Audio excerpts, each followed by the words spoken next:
Hello and welcome to another video of Miracle on Adventures. Today we're exploring the Crinan in Scotland. I've always loved adventuring and had the freedom to do so whilst I was at uni, and one of my favourite places that I never really truly explored was Scotland.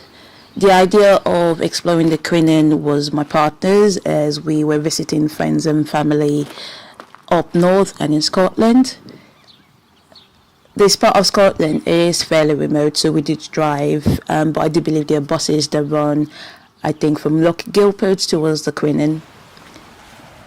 It was a beautiful and quiet walk when we went around April, which suited me fine because I love having the feeling of the place to myself. The forest was so alive with all the birds singing, and the weather for once was fairly sunny for Scotland.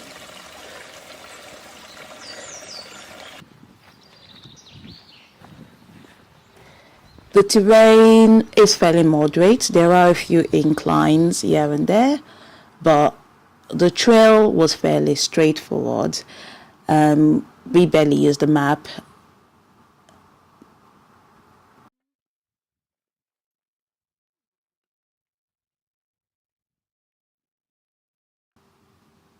You could see the mountains in so much details.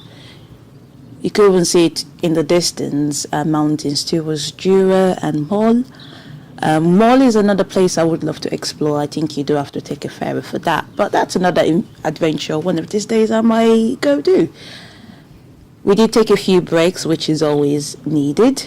I believe it's important to take breaks because you allow yourself to you replenish your energy basically, but also you just soak in the beauty and enjoy the moment, which is what I find important.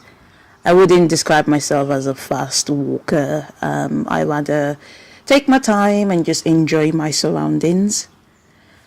We were walking towards Castle Uni, which there's not much of it at the moment. I believe it's an ancient iron fort age at the hilltop. It did start to rain towards the end, but it was perfect timing as we were pretty much done with our walk. Thanks for watching. I'm not sure where my next adventure would take me, but stay tuned and take care.